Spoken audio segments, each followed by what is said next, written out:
Hey, good morning, everybody, and we're going to get started. This is the recorded version of the notes on forensic photography, so we'll get through this pretty quick, and then we'll put this up first thing in the morning. So forensic photography, I kind of held off on this. I wanted to hold off as long as I could just so that we could maybe get some hands-on applications, but it looks like this is the best time to do this so we can get some of the other stuff done once you guys are back on campus. So your assignment this week, you're going to demonstrate how to photograph physical evidence using long-range, mid-range, and close-up photos of a particular piece of evidence. I'm going to let you choose what you want to use as a piece of evidence. There will be a further description along with some examples in the assignment section of Canvas. So make sure you take a look at that. And you're going to be using your own devices. We're not going to use the cameras that the school lets us use just because they don't want us sharing those supplies. So you're going to have to kind of use your own cell phone. That's why I decided to kind of do this before we got back on campus. All right, so what is forensic photography? It's been around for a while. 1870s, it was kind of a new cutting-edge technology, and it's been expanding ever since. We still use it today. Photographs in and of themselves are not physical evidence, but they provide visual documentation of the scene and kind of help us, document the location of all the evidence and where everything was, and allow us to do a little bit of crime scene reconstruction and show the people that are involved in the courtroom procedures, the judge, the jury, kind of how everything was found at the crime scene and what it looked like. So the principles of crime scene photography. There's really no prescribed length of time it takes to photographically document a crime scene. The amount of time spent depends on the size and complexity of the crime scene, how much there is to document, how many items of evidence, how large the crime scene is. It can literally consist of thousands of photographs and hours of work. And it can also probably be done on smaller crime scenes in a relatively short period of time and not have that many photos. Crime scene photography should not just focus on the obvious. A lot of times I tell my forensic students to kind of look up. Don't focus so much looking down at what's on the floor, like the various pieces of evidence, but look at the walls and even look at the ceiling. You might find cast off or something like that up on the ceiling. So it's pretty important to kind of look around and document everything that you see. The purpose of crime scene photography is to document what is there and what it is in relationship to the scene and whether it's obviously connected to the crime scene or not. So how do we capture this stuff? Photography. If you think about the word photography, photo means light, graphy means writing or drawing, so it's basically writing or drawing with light. And this is more like an art form than probably anything else in forensic science. It's defined as the process or art of producing images or objects on sensitized surfaces by chemical action of light or other forms of radiant energy. And now we use digital photography a lot of the time, so we don't have to do the development and the film and all that stuff. We can do digital photography as well. Some may consider photography more of an art than a science, but well-taken crime scene photographs can aid scientists, investigators, and members of the court in their search for the truth. This makes photography a critical first responder skill. Larger agencies may have specially trained certified crime scene photographers. Others, it may just be part of the normal crime scene investigation team, and they take care of the photography as well. So how do we control the light? Since we're writing with light, how do we control this light? Photographers use several means to tell the camera how to capture the image, including aperture, shutter speed, depth of field, white balance. Those are the major ones. Aperture refers to the size of the opening that lets the light into the camera, and shutter speed is how long that opening or shutter remains opening. And then when we're talking about depth of field, we're talking about the amount of area in the foreground or in the background of an image, and we can kind of control that with our camera. White balance allows us to kind of record the proper temperature of light, resulting in accurate representation of color tones. So here's a quick example of some of the things we can do. Experienced photographers often use a technique called painting with light. So if you take a look, I'm going to get my pointer going here real quick. You take a look at the picture over here on the left. That's what they would normally see in this crime scene photograph. in these lighting conditions. However, what they can do in this technique is they can actually have the shutter be held open for seconds or even minutes, and then a photographer can walk through the scene adding light from external sources such as a flashlight or a detached camera, and you can get what's kind of in that background being lit up. Um, Now, both of these images would be important in forensic photography, and I would strongly suggest that they actually take both images. This is kind of what you would normally see. This gives the jury in the courtroom um, the idea of what the visibility was really like, and then to also help them understand what was behind that blackness that's in the left photograph. We could do the other photograph that kind of shows or lights up those objects in the background. So, however the photographer chooses to capture the image, the main reason for crime scene photography is to thoroughly document the entire scene, the evidence, and any areas of special significance to the investigation. So when is this used? Just about for any crime against people or property, you're going to use crime scene photography. This could include traffic accidents, burglaries, homicides, any of those. Photography or photographs, I'm sorry, however, can be misleading and confusing. So you have to be ethical and honest while capturing the image. You don't want to um, inaccurately or enhance certain objects to make it more prevalent. You just want to capture it as honestly as possible. Documenting all the elements of a crime scene is a major stepping stone when trying to piece together what happened and how it happened and possibly who did it. Crime scenes are typically full of activity, often unpredictable. So, with first responders assisting victims and investigators kind of beginning their work, one of the main things you want to do is you want to make sure there's nothing in the background. And this is a common mistake. A lot of times when we're doing our first crime scenes, I'll look at the photographs and I'll see um, either other investigators, members of the team in the background doing something, or their feet in the picture, or maybe some piece of equipment in the background. And you really want to cut down on that. Even images of the photographer themselves, they might be taking a picture of a broken window, for example, and they'll get this image shining back where they can see the camera or the photographer in the background or a reflection of the glass in that window, and you want to avoid those as much as possible. An experienced photographer will know to take photos at all stages of the investigation, and that it's better to have too many than not enough. Another thing I want to say is never delete your photos, even if if you take a picture and you look at it on the digital camera, because you can get immediate feedback, right? So you look at it on the digital camera, it could be out of focus, blurry. Don't delete that picture. Instead of deleting it, keep it, okay? And then take another picture of the same object and hopefully it'll come out better. And the reason you don't delete pictures is because the defense would have a heyday with that. You know, hey, why does this skip from photograph 351 to 353? And you can, say, oh, well, I deleted it because it was blurry. Well, they're going to say, or was it a picture that kind of got my client off, right? Showed that they were innocent. So instead, keep the blurry one, and if they say, hey, what's this picture at 352? I can't tell what it is. It's the same photo as 353. It was just really blurry. So keep all photos, okay? Keep all photos. So let's look at these steps. There's about 9 of them, and we're going to kind of pause in between some of these to kind of talk about specialized techniques. But the first thing you're always going to do is secure the scene.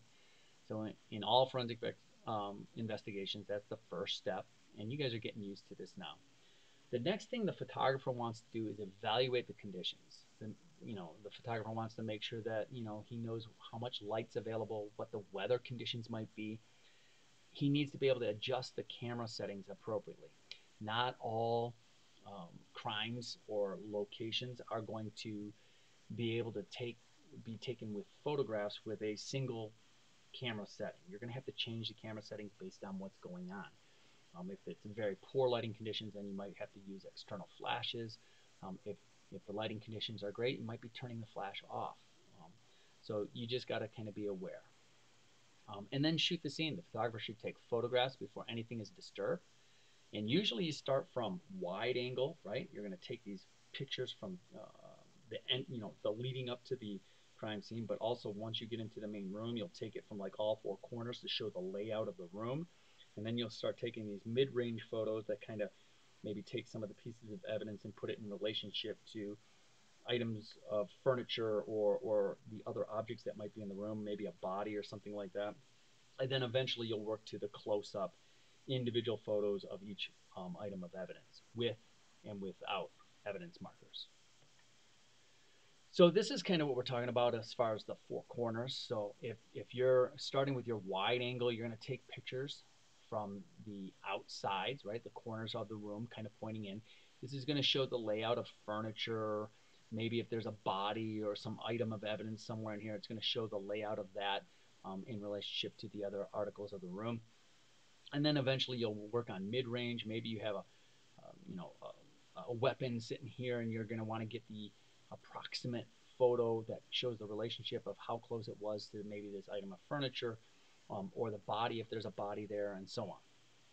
So crime scene photographers should capture the whole scene first using wide angle shots covering the entire scene from approach and through every area, and then close-up images of the evidence can be taken close-up images of evidence can be taken out of context, so establishing the whole scene first, getting these wide angle and mid-range pictures is important. Okay, that's critical. And then in addition, photographs should be taken looking up from the scene. Again, remember I said, look at the walls, look at the ceiling, make sure there's no cast off or spatter that might be on the ceiling or some other kind of evidence that maybe people that are busy focusing down might not catch or get a view of. Photograph the victims if they're there. The next series of shots should include victims if present to show locations and injuries and condition. Don't interrupt first responders. If they're getting emergency medical treatment, don't interrupt them. Let them try to save this person's life or help this person. Or if they have to be rushed off to the hospital because they have life-threatening injuries, don't fret about that. Don't stop them from getting their job done. We can get those photos later. You're going to see that in step 9. And then photograph the evidence. Each piece of evidence should be photographed to illustrate where it was found. This establishes the relationship of evidence to the victim and victim to the room and so on. And these are some of those mid-range photos that we're talking about. So this is an example of what we're talking about with these mid-range photos. Now, be careful. One of the things that this is pointing out is make sure you have the correct perspective. These photographs should be taken from a straight above or straight on the right angle, eliminating potential distance distortion. So you can kind of see that. This is the same photo. These scissors look a little further away because of the angle that the photographer's sitting at. If we switch this camera around and get it at a right angle, you're going to get a little bit more accurate distance between the leg of this piece of furniture and those pair of scissors. Eventually, you'll start using evidence markers. So photographs of individual pieces of evidence should be taken before the evidence markers are placed and then again after. These initial shots are important to prove that no one has tampered with the crime scene. And then what's going to happen inevitably when you do enough of these is you're going to have to reshoot for new evidence, because as you're photographing, you might get the entire scene photographed and then somebody's going to find something underneath a bed, or they're going to find something in some obscure spot and say, hey, we have another piece of evidence. So you're going to have to go and kind of reshoot those series, wide angle, mid-range, close-ups for the new evidence as well. There's some special imaging techniques that can be used. Most of these are using different things like ALS or oblique lighting to help see things a little bit better, or macro lenses to get a little bit closer picture.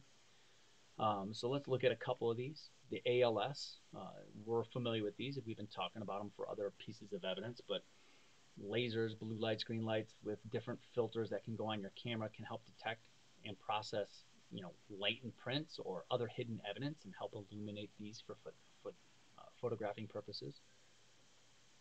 Oblique lighting, you guys are familiar with this, having that light at a low angle, which will allow it to kind of cast shadows, and you can see some of the details of the shoe print a little bit better with that oblique lighting. So that's another technique that's often used.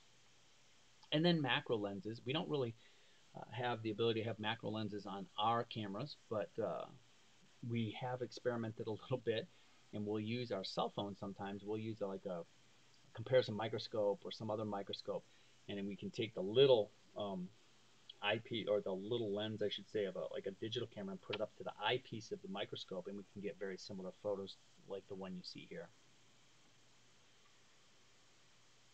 All right, so moving on, photographs should accurately document the lighting conditions, so you got to be aware of that.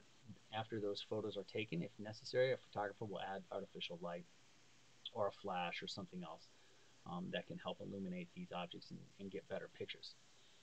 The next step, shoot fast. Sometimes environmental factors such as rain, snow, traffic can make conditions difficult for photography. The photographer must work quickly to capture as much visual documentation as possible from a deteriorating scene. As soon as the scene occurs, it's going to start deteriorating slowly over time, and you want to get as many pictures done before anything gets disturbed or blown away or the weather conditions change or something like that. And then, if necessary, if the victim was moved or rushed to the hospital, then you can also photograph the victim later. So the photographer can go back and document the victim's injuries. Various techniques using special lighting and colored filters can highlight injuries, bruising, scarring, even the healing status of these injuries. All right, so what do we do afterwards? There's also enhancements we can do afterwards, but you have to document everything. So once working copies of all the photographs have been created, investigators can then select images for analysis and enhancement. This is normally done by the photographer or an AV department if it's a larger department. As with all evidence, detailed records should be kept regarding who accesses the works and the files and what techniques were used to enhance or otherwise modify files. There's some accreditation information here. There's the International Association of Identification that has a certified forensic photographer program. And then you also have one for the Evidence Photographers International Council, or EPIC. And you can see some of the certification processes that they go through. So once you have all the photographs and they're saved as originally captured and entered into evidence, then you can start selecting different photographs and kind of playing around with this. This can be done within the department if appropriate software is available, or could be sent to a specialist. The most common enhancements include cropping, brightness, and contrast adjustments, as well as color processing. You have to follow the same rules as news journalism. An image may be lightened and darkened, cropped, or color enhanced. The white balance can be adjusted, but adding or removing stuff, cropping one person's face off and putting it on another person's body is obviously unacceptable and unethical. When submitting for courtroom use, the original photograph must be available for comparison, and the technician or examiner must be able to show and describe any enhancements they did and why they did them, why it was important. When images are presented, they must be clearly identified as working and or enhanced version. The original camera sequencing number system should be retained. So again, don't delete any photos. Keep everything together and make sure you don't delete any of those. Working images should not be renamed until identified or selected for use, and original files should not be renamed at all. This is an actual picture of one of our cameras that we use, but we're going to be using, obviously, our cell phones or other devices, personal devices, at least for this assignment coming up, even though on the next page it's going to tell you shouldn't do that. Investigators and technicians photographing a crime scene should have access to good quality camera that is capable of manual override and has interchangeable lenses, off-camera flash, cable release, tripod mount, etc. And we have that. Unfortunately, we're not going to be able to play with it too much this year because of the restrictions. Cell phones and other personal electronic devices with integrated cameras are not recommended unless their use is operational necessity, and we're going to consider this an operational necessity. An example of an actual operational necessity would be if a muddy shoe print is found near a crime scene, but it's starting to rain and the shoe print may disappear quickly, and the guy that's supposed to be bringing the camera and doing the photography isn't nearby, or they're not going to be there in time, so they can quickly pull out a phone camera and take a picture and enter that as documentation.